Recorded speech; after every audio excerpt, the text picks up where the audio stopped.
الحمد للہ رب العالمین والصلاة والسلام علی رسولہ الامین وعلی آلہ واصحابہ اجمعین الی یوم الدین۔ قال اللہ تعالی فی القرآن المجید فاعوذ باللہ من الشیطان الرجیم یریدون لیطفئوا نور اللہ بافواہہم واللہ متم نورہ ولو کرہ الکافرون۔ صدق اللہ العظیم۔ خواتین و حضرات، آج انشاءاللہ میں یونیفارم سول کوڈ کے متعلق جو مباحث ہیں وہ ہمارے لیے ایک جال ہیں۔ Current debate on uniform civil code is a trap. اس موضوع پر میں بات کروں گا۔ یونیفارم سول کوڈ ایک لق و دق صحرا ہے جس میں نہ راستہ واضح ہے نہ منزل متعین ہے۔ یہ ایک ایسا گھنا جنگل ہے جس کے اندر گھٹا ٹوپ اندھیرا ہے۔ جو اس کے اندر گیا اس سے باہر نکلنے کا راستہ نہیں پائے گا۔ یہ ایک ایسا اتھاہ سمندر ہے جس کی گہرائیوں میں اندھیرا ہی اندھیرا ہے، جہاں جا کر ٹائٹینک بھی ڈوب کر بیٹھ گیا۔ ہمارے ملک میں یونیفارم سول کوڈ کی جو بحث جاری ہے اس کی بھی یہی حیثیت ہے۔ اس کے پیش کرنے والے اس وقت اندھیرے سے نزدیک اور اجالے سے بہت دور ہیں۔ وہ سماج کے مسائل کی گتھیاں سلجھانا نہیں چاہتے، بلکہ سماج کو ایک غیر ضروری موضوع میں الجھانا چاہتے ہیں اور الجھائے رکھنا چاہتے ہیں۔ اگر ہم بھی اس بحث میں عام مسلمان سوشل میڈیا میں اور ادھر اور ادھر حصہ لینے لگتا ہے تو گویا کہ ہم ان کے جال میں پھنس رہے ہیں۔ ایک ٹریپ ہے جو انہوں نے بچھایا ہے اور ہم دیدہ دانستہ اس ٹریپ میں پھنسیں گے۔ 2023 میں بھی کچھ انتخابات باقی ہیں اور 2024 سر پر کھڑا ہے، اور سماج میں بے شمار مسائل ہیں، سنگین مسائل ہیں۔ نابرابری ہر جگہ پائی جاتی ہے، برابری نام کی کوئی چیز نہیں ہے۔ جو اس کے پروموٹرز ہیں ان کے پاس جب سب انسان برابر نہیں ہیں تو آخر ان کی شادی بیاہ ہی کیوں برابر ہو جائے؟ کیوں طلاق و خلا کے رسم و رواج ہی برابر ہو جائیں؟ کیوں میراث کی تقسیم ہی برابر ہو جائے؟ انسانوں کو جب اعلیٰ اور ادنا میں لوگوں نے تقسیم کر رکھا ہے، جب برابر کی صف میں بیٹھ کر دو لوگ ایک پلیٹ میں کھا نہیں سکتے تو شادی کے قوانین کیوں برابر کر دیے جائیں؟ یا دیگر رسم و رواج کو کیوں برابر کر دیا جائے؟ یہ دراصل ایک سیاسی چال ہے اور مسلمانوں کو پھانسنے کے لیے ایک جال ہے۔ وہ چاہتے یہ ہیں کہ ڈیبیٹ کا ایجنڈا مسلمان بنے رہیں، مسلمان فوکس میں رہیں اور لوگوں کی نگاہوں سے اصل مسائل اوجھل ہو جائیں۔ جو گریو کنسرنز ہیں، جو سیریس پرابلمز ہیں۔ ابھی آپ نے نہیں دیکھا 2-4 دن قبل مدھیہ پردیش میں حکمران پارٹی سے تعلق رکھنے والا ایک فرد کس طرح سے ایک آدیواسی پر پیشاب کر رہا ہے؟ یہ گھمنڈ ہے، یہ غرور ہے، یہ اعلیٰ اور ادنا ہونے کا ثبوت ہے۔ یہ انسانیت سوز مظالم ہیں۔ ان سب پر لیپا پوتی کرنے کے لیے، ان سب کو سرد خانے میں ڈالنے کے لیے کوئی تماشا چاہیے، اور یہ تماشا ان کی ضرورت ہے۔ تو اس سلسلے میں مسلمانوں کو 4 باتیں ذہن میں رکھنی چاہیے۔ نمبر 1 یہ ہے کہ مسلمانوں کو وہ فوکس میں رکھنا چاہتے ہیں، وہ مسلمانوں کے مسائل کے بارے میں دنیا کو بتانا چاہتے ہیں کہ یہ اس ملک سے الگ تھلگ ایک راستہ نکالنا چاہتے ہیں، یہ اس ملک کے عام لوگوں کے ساتھ مل کر چلنا نہیں چاہتے، اور مسلمانوں کا پرسپشن نیگیٹو بنانا چاہتے ہیں۔ ایسے میں مسلمانوں کو چاہیے کہ سڑکوں پر نہ آئیں، جذباتی نہ بنیں، اس موضوع کو اپنے ہاتھ میں نہ لیں، یہ ہمارے علماء پر چھوڑیں، اہل علم اور دانشوروں پر چھوڑیں۔ اور اللہ کا احسان ہے کہ مسلمانوں کے لیے ایک متحدہ پلیٹ فارم اویلیبل ہے، آل انڈیا مسلم پرسنل لا بورڈ کے نام سے۔ کوئی بھی آپ میں سے کچھ بھی کرنا چاہیں، کنٹریبیوٹ کرنا چاہیں، تو ایک پلیٹ فارم کے ذریعے سے آپ کنٹریبیوشن دیں۔ آپ بہت اچھا سا ڈرافٹ کر سکتے ہو کوئی بات، کوئی مضمون، کوئی لیٹر، آپ انفلوئنسر سے ملاقات کرا سکتے ہو، آپ اچھے سے یوٹیوب کے ویڈیوز بنا سکتے ہو، تو آپ ضرور کیجئے، اور وہ تھرو کامن جو باڈیز ہیں ان کے تھرو سے کرنا چاہیے، اور پازیٹیو اپروچ کے ساتھ کرنا چاہیے۔ نمبر 1 یہ ہے کہ عوام کو جذباتی نہیں ہونا، اس مسئلے کو سڑکوں پر نہیں لانا چاہیے۔ مجھے کئی لوگوں نے، اور کوئی عام آدمی نہیں، اچھے خاصے پڑھے لکھے لوگوں نے بھی کہا کہ جماعت کو اس پر ایک بڑی مہم چلانی چاہیے، ایک زوردار کیمپین شروع کر دینا چاہیے۔ نہیں، یہ سڑکوں کا مسئلہ نہیں ہے، یہ کیمپین کا مسئلہ نہیں ہے، یہ ہوش مندی سے لڑی جانے والی ایک لڑائی ہے، علمی سطح پر لڑی جانے والی ایک لڑائی ہے۔ انٹلیکچوئلز کا کام ہے، مسلمانوں میں سے جو انٹلیکچوئلز ہیں، جو مسلم پرسنل لا بورڈ ہے، ان کا کام ہے کہ اسے ڈیل کریں۔ دوسری بات ہمیں جو یاد رکھنے کی ہے وہ یہ کہ بہت سے لوگ لنکس فارورڈ کر رہے ہیں اور کہہ رہے ہیں کہ اس لنک کو کلک کرو، اس میں 2 آپشن آئیں گے، دوسرے آپشن پر کلک کرو اور یہ بتاؤ کہ ہم یونیفارم سول کوڈ کی نفی کرتے ہیں اور پرزور احتجاج کرتے ہیں۔ بھائی صاحب، یہ ریفرینڈم نہیں ہے، کون ریفرینڈم لے رہا ہے؟ آپ ریفرینڈم کیوں کرا رہے ہیں؟ آپ 1 لاکھ کلک کروائیں گے، اور میں جانتا ہوں بہت سے لوگوں کو جو خود ہمارے کلاس میٹس میں سے رہے ہیں، وہ تو 10 لاکھ سے زیادہ کلک کروا رہے ہیں۔ تو یہ ریفرینڈم نہ بنائیے، اس کو، اسے جذباتی نہ بنائیے۔ مسلمانوں کے جو ادارے ہیں، مسلمانوں کی جو تنظیمیں ہیں، وہ اپنے طور سے مضمون لکھیں، لا کمیشن کو کاپی پیسٹ نہ کریں، اپنی بات لکھیں، اپنا موقف ظاہر کریں۔ یہ دوسری بات ہے جو ہمیں یاد رکھنے کی ہے، بہت اچھی طرح سے ہمیں یاد رکھنی چاہیے، اس معاملے میں ہمیں کوتاہی نہیں کرنی چاہیے۔ جو تیسری بات ہے جو اس وقت ہمارے ذہنوں میں ہونا چاہیے وہ یہ ہے کہ 2021 میں لا کمیشن نے خود کہا تھا کہ ملک کو یونیفارم سول کوڈ کی اب ضرورت نہیں ہے، یہ وقت نہیں ہے، لیکن 2 سال کے بعد اگر لا کمیشن نے عوام سے، علماء سے، آرگنائز گروپ سے رائے طلب کی ہے تو یہ سمجھ لیجئے کہ وہ طوطا ہے جو اسے پڑھایا گیا وہ بول رہا ہے۔ یونیفارم سول کوڈ بنانا کوئی آسان کام نہیں ہے، اسے آپ مسلم ورسس نان مسلم نہ سمجھیں، یہ اسے بنانا چاہتے ہیں، یہ مسئلہ مسلمانوں اور غیر مسلموں کے درمیان کا نہیں ہے۔ اس ملک میں 10 مذاہب پائے جاتے ہیں، اس ملک میں سینکڑوں ٹرائبز پائے جاتے ہیں، آدیواسی پائے جاتے ہیں، ان سب کا یہ ایشو ہے، شادی کیسے کریں یا جدائی کیسے ہو، بچے کو کیسے گود لیا جاتا ہے، میراث کی تقسیم کیسے ہوتی ہے، ان کے ہاں اپنے اون رسم و رواج موجود ہیں، یہی ان کا قانون ہے۔ کوئی اپنے رسم و رواج سے آسانی سے دستبردار نہیں ہو جائے گا۔ ہمارے ہاں جو رسم و رواج ہے اس کا بڑا حصہ شریعت ہے، وہ اللہ تعالیٰ کا قانون ہے۔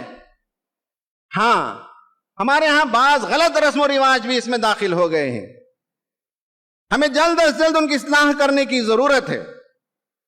یہ ہمارے لیے وقت کی ضرورت ہے کہ ہم اصلاح کریں، لیکن یہ ہے کہ یہ جو یونیفارم سول کوڈ ہے یہ صرف مسلمانوں کا ایشو نہیں ہے، یہ صرف مسلمان اس کے وکٹم نہیں ہیں، اس کا وکٹم تو پورا ساؤتھ انڈیا ہوگا، اس کا وکٹم تو پورا نارتھ ایسٹ انڈیا ہوگا۔ آپ اس کی گریوٹی کو سمجھے کہ کوئی آسان کام نہیں ہے، اور کسی اسٹیٹ کا بھی کام نہیں ہے کہ وہ سول کوڈ بنا دے۔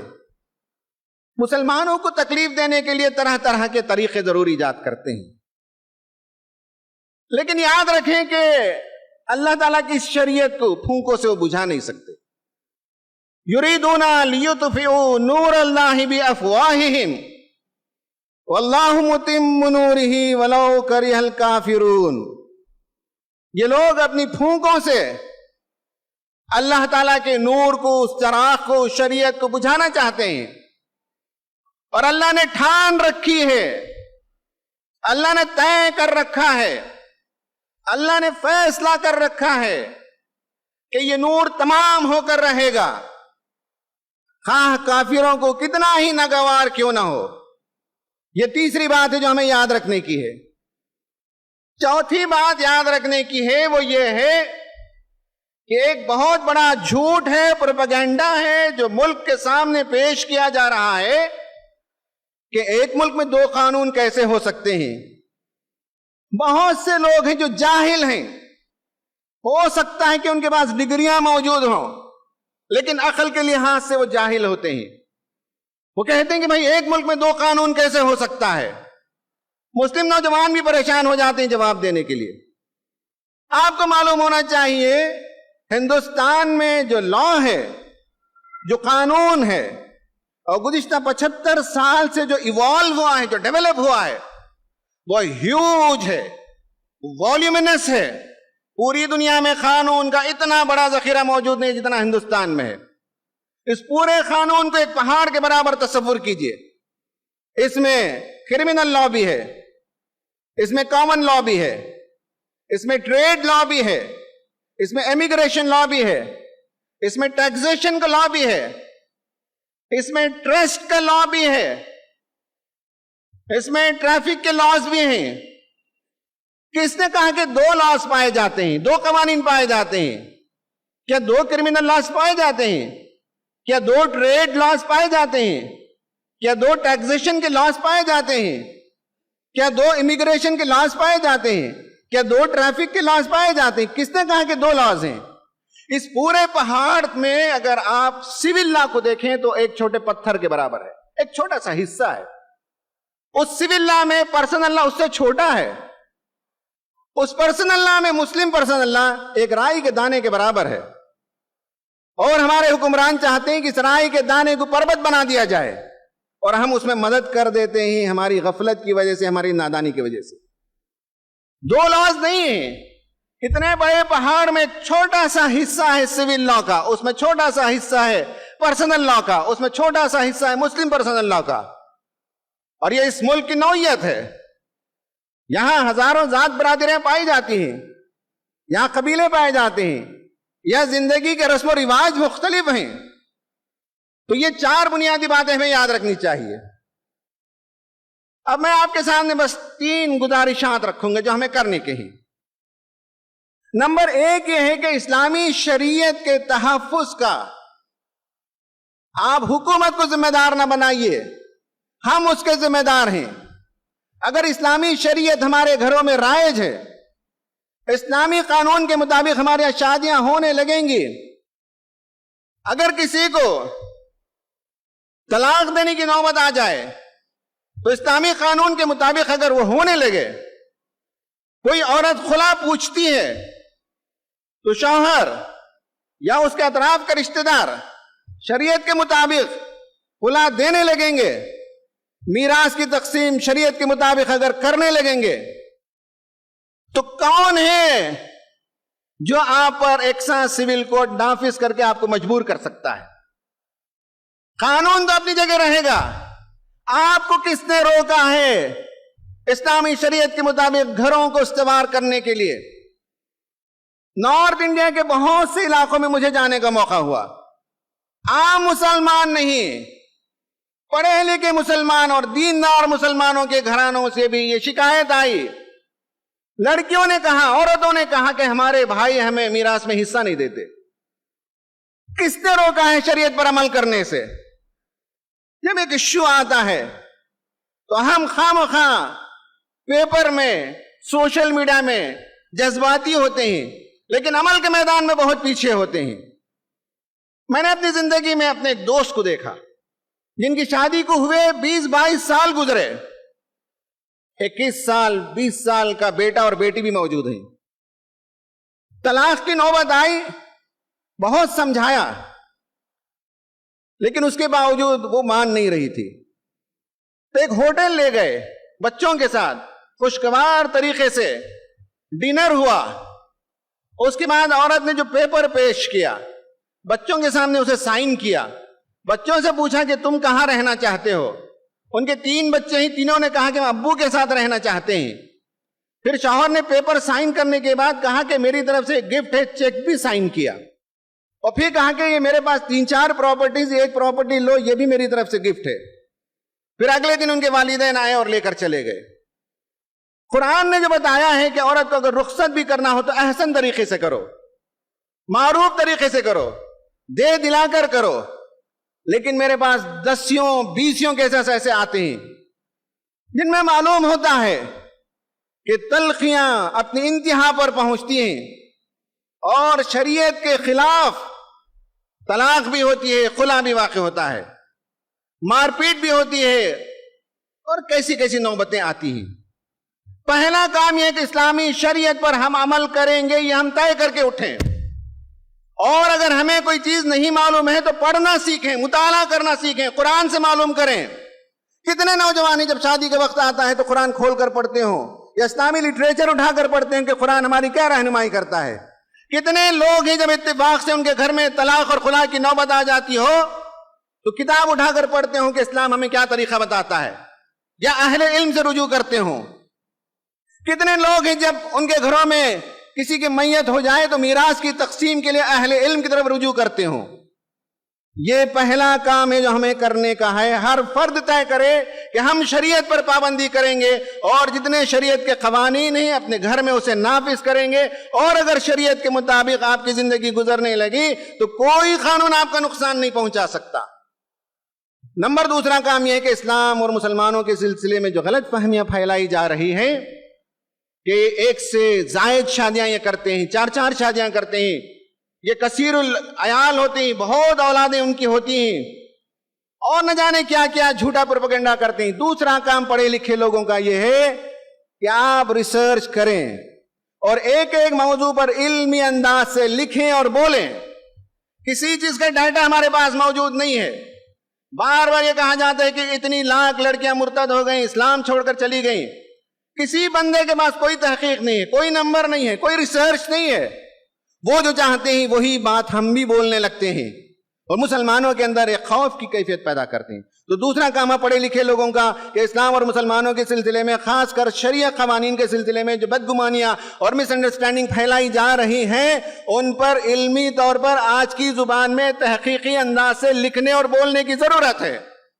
اور تیسری اور آخری بات یہ ہے کہ اسلام کی دعوت کو لوگوں کے سامنے پیش کرنا ہمارا کام ہے. یہ بہترین موقع ہے، یہ بہترین اپرچونٹی ہے. اسلام ایک نظام رحمت ہے. اسلام کی آئلی تعلیمات رحمت ہیں، صرف مسلمانوں کے لیے نہیں، عام انسانوں کے لیے رحمت ہیں. یہ بہترین موقع ہے لوگوں کو ہم بتائیں اسلام کا نکاح کا جو سسٹم ہے، سپریشن کا جو سسٹم ہے، اڈاپشن کا جو سسٹم ہے، پراپرٹی اور انہیریٹنس کا جو سسٹم ہے، یہ ہمیں اپنے غیر مسلم دوستوں کو بتانے کی ضرورت ہے. یونیفارم سول کوڈ کی مخالفت سے زیادہ یہ کام اہم ہے کہ اسلامی تعلیمات کو دنیا کے سامنے پیش کریں. یہ نصرت دین ہے. یا ایھا الذین آمنوا کونوا انصار اللہ، اے مسلمانوں اللہ کے مددگار بنو، اللہ کے دین کے مددگار بنو، اللہ کے دین کی حمایت کرو. یہ تمہارا کام ہے، یہ تمہارا فریضہ ہے. اللہ تعالیٰ سے دعا ہے کہ اللہ تعالیٰ ہمیں شریعت پر عمل کرنے کی توفیق عطا فرمائے اور اس نظام رحمت کو دنیا کے سامنے پیش کرنے کی توفیق عطا فرمائے. آمین. وآخر دعوانا ان الحمد للہ رب العالمین. اقول قولی ھذا استغفر اللہ لی ولکم اجمعین.